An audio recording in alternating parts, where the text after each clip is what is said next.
to episode 266 of Late Night Linux, recorded on the 29th of January 2024. I'm Joe, and with me are Phelim. Double clock multiplying my 133 Pentium. Graham. Hello. And Will. Hello. I'm not even going to ask Phelim. 266 megahertz, come on, that was a big milestone. I started with a Pentium 4, what can I say? Oh, fuck off. Let's get straight on with the news then, and let's start with some good news. And that is an announcement from Raw Lab, I think you say it, Games, of a free Godot engine for Nintendo Switch. I think this is fantastic, especially for something the likes of a Switch, where a lot of those tools are quite expensive and quite hard to get into. Providing a free one, I think, is a brilliant idea. And thank you very much, Unity. Continue to screw over all your customers, and these types of sort of benefits are all the way for us. Yeah, I think it's brilliant too. I'm not sure how much it costs to get a Nintendo developer license, but the fact that you can study it and, you know, potentially build your games for the Switch is brilliant. I mean, things have really been speeding up. I've noticed Miguel de Casa even is creating a Swift engine for Godot on iOS so that you can just deploy to iOS. So it really seems to be building up momentum after the Unity fallout. Joke's on them, eh? All right, some pretty bad news, but with a silver lining, I think. Mars helicopter Ingenuity will fly no more. Looks like one of the rotors broke and it's not going to fly anymore, but it was only supposed to do 5 flights. It did 72. It massively outperformed what it was supposed to do. And more importantly, it is going to pave the way for more of the same in future. So I think we do have to pull one out for it, but at the same time, it's not terrible news. I saw the damage on the blade. I would go for it, to be quite honest. I mean, come on. I had a, like, sort of, I don't know how much it cost, but it was a teeny cheap Chinese drone that I don't know, I flew it into pretty much everything because the controls were unbelievably sensitive, unbelievably difficult, and the battery lasted about, I don't know, I can only imagine it was seconds it was measured in, maybe 100 seconds. And to get to practice on that thing, I flew it into so many different objects, and the chips that I had out of both me, objects in the house, and the blades, it was still fine after I did it. So, you know, Jesus, get a bit of fucking gumption, NASA, will you? Come on. Oh, I see, you're on brand now. Yeah, NASA. God damn it. I think it's amazing. I mean, we should just be celebrating 72 flights on Mars with Linux running on a little helicopter. It's just incredible. And unlike Phelim, I got a quadcopter for my daughter, I don't know, 10 years ago, and we managed about 3 flights before I wanted to see how high we could take it. Some people say it's and then still it went there. off into the sunset. Well, I always wanted a remote control helicopter when I was a kid. And then when I was probably in my late 20s, I looked on eBay and got one for about 60 quid. I was like, what? I thought these were hundreds of pounds. And I similarly took it to a local park, flew it around for a bit. I wonder how high I can go. And then it just blew into someone's garden. And then I was like, you go and try and retrieve it. And so my missus knocked on the door. Oh, yeah, sorry. You know, like she was my mum or something. Yeah, my son's crashed his helicopter in your garden. Come over it back. And then it just sat on a shelf for about 10 years until I threw it away. Do you know what I did? I bought a bag of spare blades. Now, why didn't NASA do that? That's what I'd like to know. Yeah. That's a hell of a commute to go and change it. It's interesting, though, because why don't they give it another go? I think I read something about the helicopter still being able to do some science, even though it's not able to fly anymore. And that's why they don't want to risk just like yeeting it into orbit. But maybe the time will come where they just think, you know what, we've got all the useful stuff out of it, let's see what happens. I suppose the other option is that they crash it into the rover and take that out as well. That would be less good. Small thermonuclear explosion.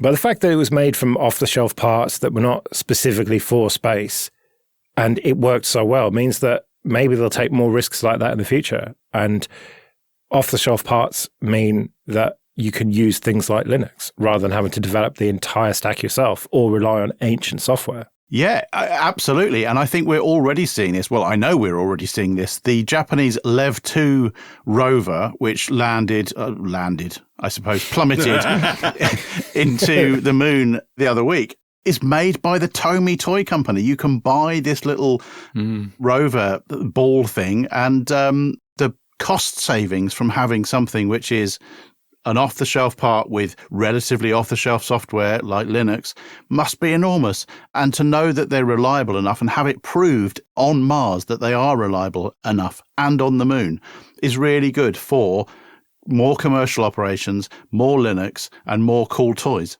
Yep. And it was only supposed to do a few flights just to prove it could. And then they actually put it to use doing scouting missions and stuff. This is a massive, massive success. Ubuntu Pro packages in software updater garner criticism. This is from OMG Ubuntu.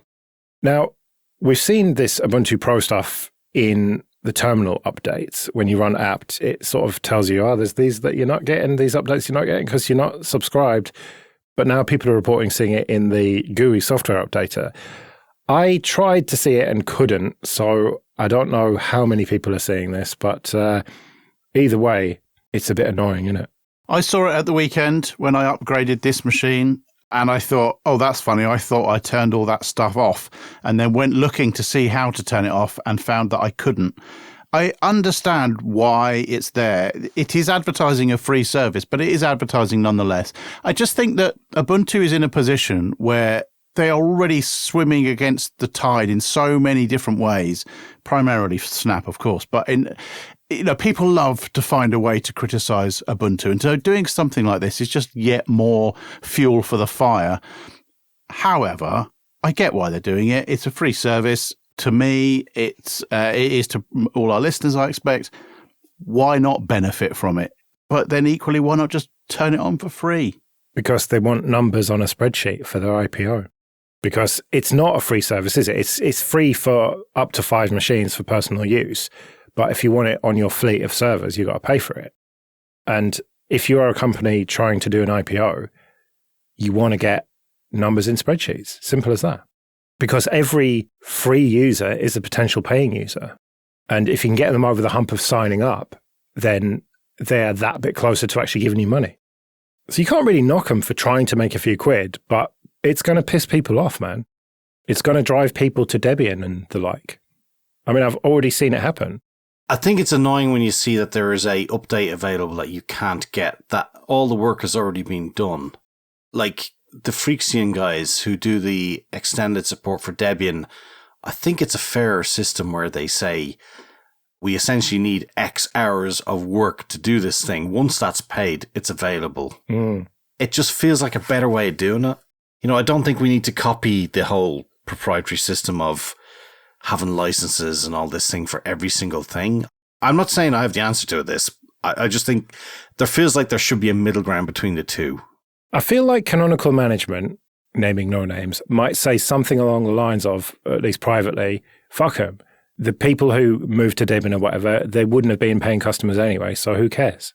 I think that's fair in a certain way, but also I think as a Linux distro, I think we could do better than trying to be the most proprietary, or not proprietary rather, more capitalist way of doing things. And I know, yes, they have wages to pay and companies to run, but I just think there is somewhere a better system than the whole one machine, one license, or one core of a processor, one license.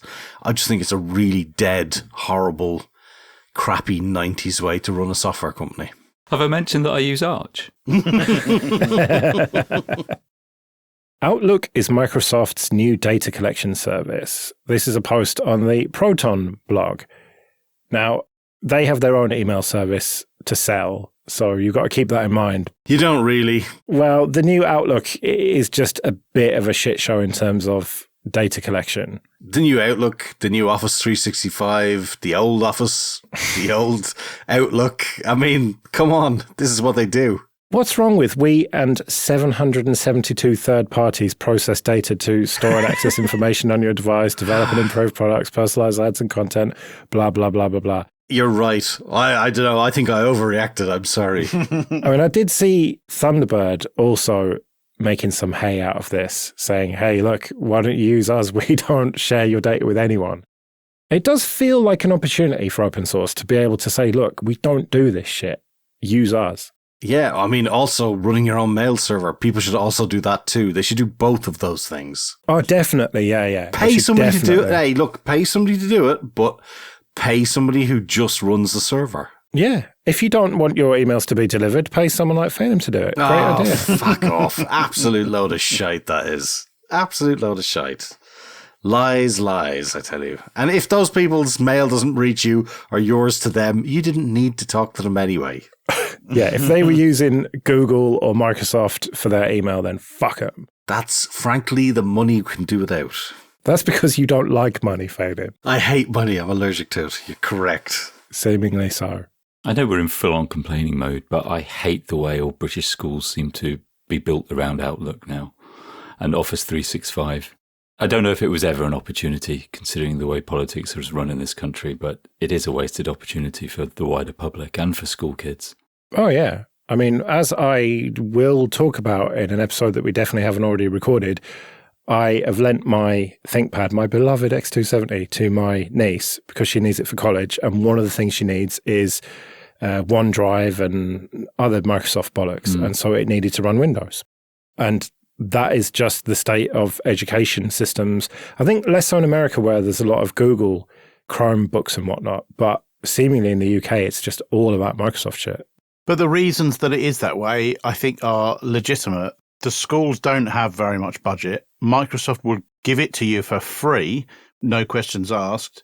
And if it's standard, then finding people to maintain, support, operate those services costs a lot less money. And the government are not really spending money on public services or schools or anything like that. They're just giving it to their mates. So I understand why we're in the position that we're in and how we got there. The question is, what do we do about it? And I think we've talked about this before, that in every meeting that there is in government about IT, there is always somebody from Microsoft around that table. And it's very difficult to fight back against that kind of blanket coverage. Okay, this episode is sponsored by Tailscale. Go to tailscale.com/LNL. Tailscale is an easy-to-deploy, zero-config, no-fuss VPN that allows you to build simple networks across complex infrastructure. In just a few minutes, you can have PCs, servers, phones, tablets, and other devices all over the world connected as if they were all on the same LAN. Recently, I finally got round to setting up off-site backups at my parents' house. It's something I'd been meaning to do for years, but thanks to how simple Tailscale is to set up, my ZFS snapshots get sent over there every night, and I feel like there's one thing I can stop worrying about. So if you want the benefits of WireGuard without the hassle of configuring it manually, don't take my word for how easy it is to set up. Give Tailscale a go yourself. Support the show and go to tailscale.com/LNL and try Tailscale out for free for up to 100 devices and 3 users with no credit card required. That's tailscale.com/LNL. On to a bit of admin then. First of all, thank you everyone who supports us with PayPal and Patreon. We really do appreciate that. If you want to join those people, you can go to latenightlinux.com/support. And remember that for various amounts on Patreon, you can get an advert-free RSS feed of either just this show or all the shows in the Late Night Linux family. And you even get some episodes a day or so early. And if you want to get in contact with us, you can email show@latenightlinux.com. 4 reasons to try Mozilla's new Firefox Linux package for Ubuntu and Ubuntu derivatives. I don't think it needed a listicle to announce this, but there we are. There's now a properly, officially supported Mozilla-built binary for Debian and Ubuntu distros. What happened to the snap? Well, what happens to the Neon package I use that is built by, I thought, Mozilla, which is already a Deb? I don't understand where it fits in with this. Yeah, it's very confusing. I thought the whole point of moving to the snap in Ubuntu was that it was going to do most of the things that they say in this listicle, adaptable to fit your needs, 100% built by Mozilla, better performance, faster updates. To be fair to Flatpak and Snap, I mean, look at those fucking instructions from Mozilla.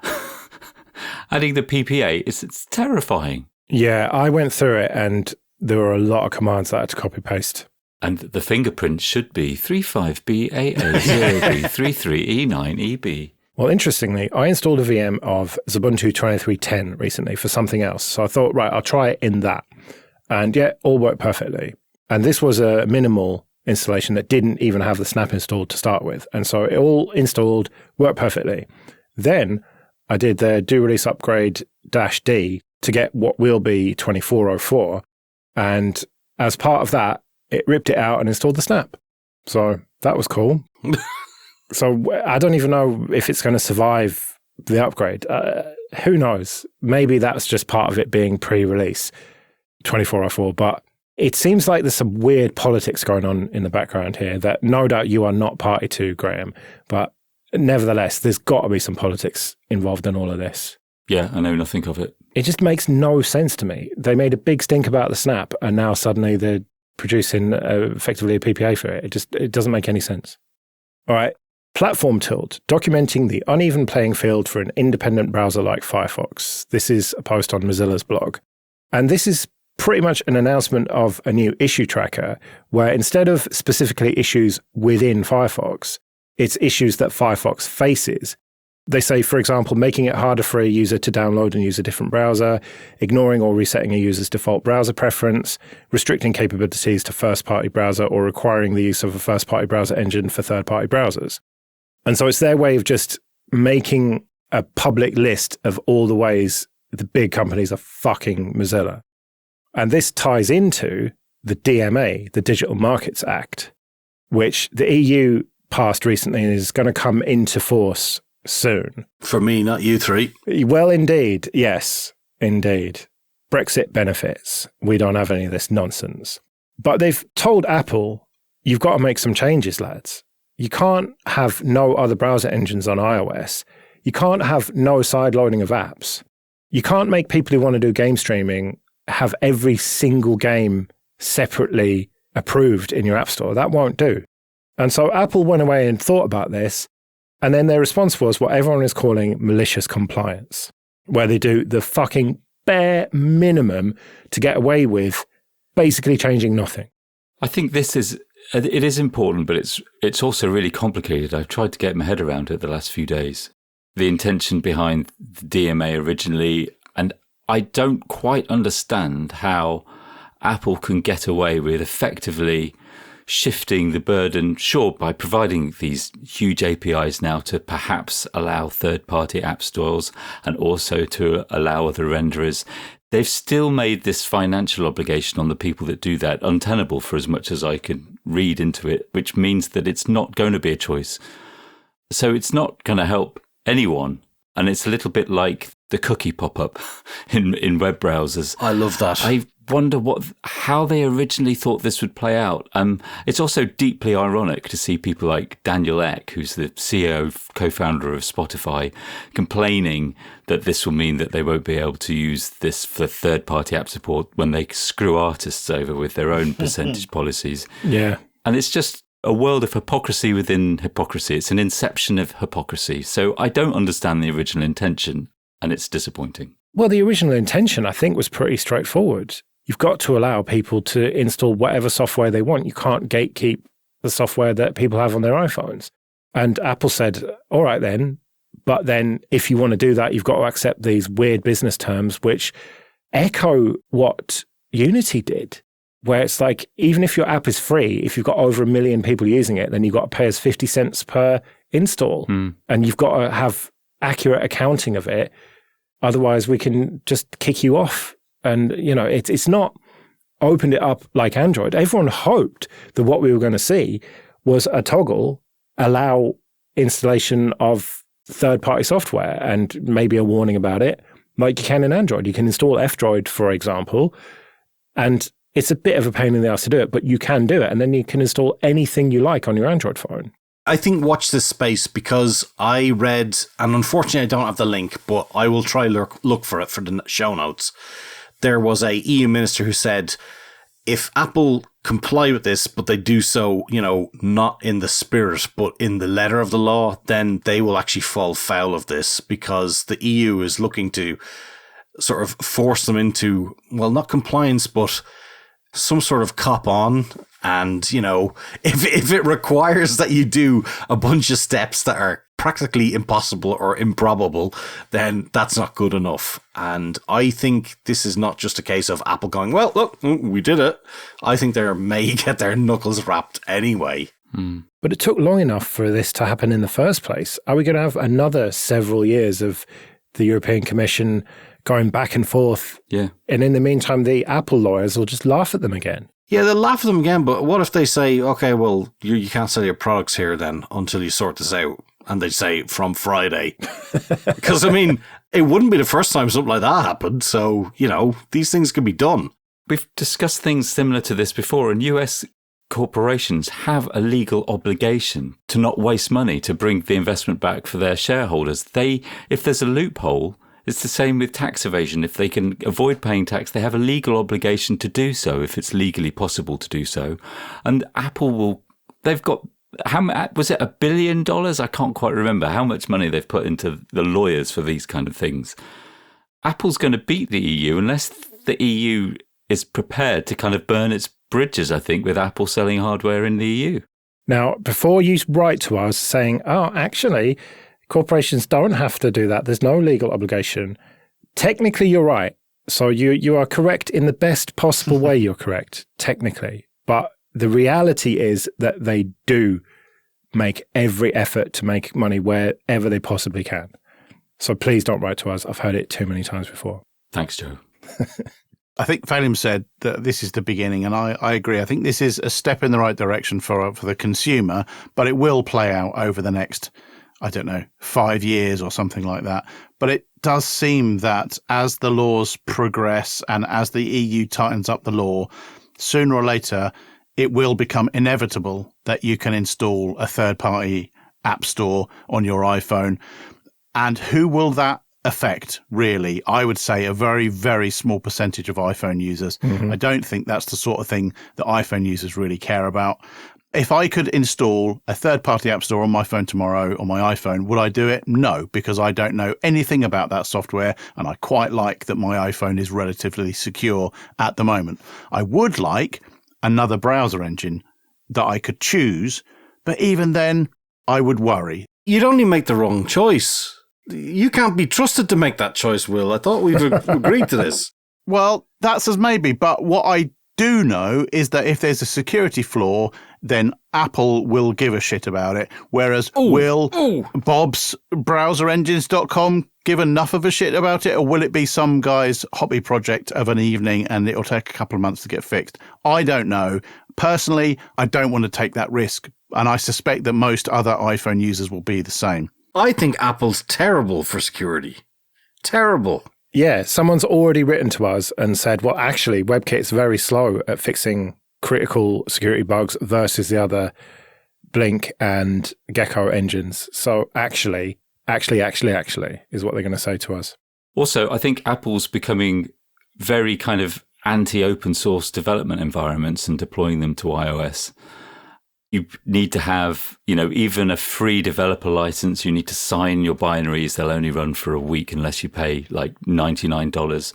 And I can see that some kind of official sideloading support for people who want to build open source apps and then share open source apps and accept the risk, but at least be able to build them and deploy them themselves would be a huge win. That's a good point. The thing is, we need to have proper Firefox with the Gecko engine on iOS for Firefox to survive long term.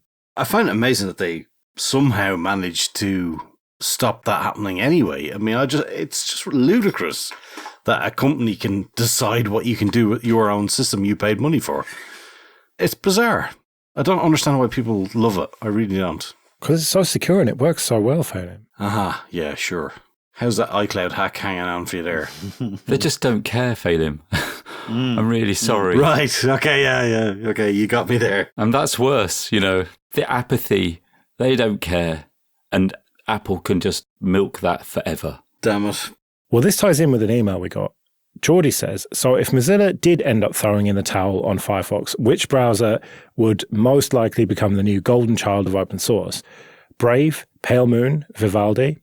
I have no idea, but I'd be interested in your thoughts. Well, fucking not Brave for a start. Crypto bullshit, word I can't say, person at the helm. Fuck that guy, quite frankly. And fuck Brave. So definitely not that.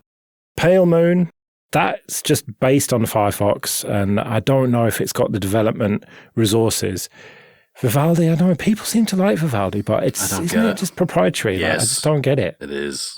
They'll write in and say it's not, but I think it is. I think it's got open source components, but it's ultimately not open source. I think the sad answer, Geordie, is fucking nothing. Mozilla is literally our only hope. W3M. I think people would just accept using Chrome or a Chromium derivative of some description. I believe people may have already accepted that, and that's the reason we're in this mess in the first place. Never. You'll take my Firefox from my cold, dead hands. I do like to think that if Mozilla lost the Google ad deal, let's say, and went under, as unlikely as that is, someone would fork it and carry it on to some extent, but whether it could keep pace, I don't know. I really don't know. It would take some serious leadership to keep together enough engineers and all the rest of it to keep whatever phoenix rises from the ashes of the death of Firefox. Which was ironically its first name, which is quite funny, but... That's the joke. Oh, sorry. I could see that happening. I could see something coming out of Mozilla and Firefox and it being forked, because that is the beauty of it. It is all open source. It is all out there. Someone could do it with enough resources. But I think a lot of people underestimate the resources required to actually compete with Google. I would take less functionality and an open source browser, but it's sad because we did that. We did it for a long time. We accepted that our banks wouldn't work and we couldn't play Flash. You know, and we've become used to the idea that the web is open to everyone, regardless of the browser. I would go back to that, but it seems like there would only be one way, and that would be down if we did have to. But you'd also have Chrome installed, wouldn't you? I mean, we basically already have anyway. I happen to not have it on this particular machine, but my other machines, I have it just in case. There's a few things that you need it for. It's pretty rare, but occasionally you do, and that would just become more and more. Yeah, but how much money does Mozilla actually have, and how much are they wittering away on nonsense? If they actually use that money for how long would it last? I'd like to actually see stats on that, because I think they're just pissing away money on stupid fucking projects that are useless, when if they focused on that one area, they'd actually have more users to sort of have a sort of decent vote for things going the right way. But I think a big part of that is iOS and not being available properly. Yeah, I mean, that's a fair point. Yeah, that is a fair point. But I don't think the Mac is the massive percentage you think it is, though. Not Mac, iPhones. iPhones are a massive percentage in North America, at least, which is where Mozilla is based. And, you know, it's a huge market for them. And yeah, the rest of the world, Android is much bigger. But frankly, where the money is where the iPhones are. Currently. Well, definitely. And that's why it's really important that we somehow win this battle and get proper Firefox with Gecko on iOS. And it's this shit situation now where it's like the EU, you can sort of do that if you jump through a load of hoops and get all these special permissions from Apple. I mean, fuck them, man. Fuck Apple. It makes me want to snap my iPad in half and throw it in the bin. Good, do it. Do that to your MacBook too. Go on. Do it. One down. Oh, yeah. I'll come round to your house and snap it in half there, and then you can put the fire out from the lithium battery. I'll make sure it's charged to 100% first. The third degree burns will be worth it. Right, well, we better get out of here then. We'll be back next week with an exciting guest. But until then, I've been Joe. I've been Phelan. I've been Graham. And I've been Will. See you later.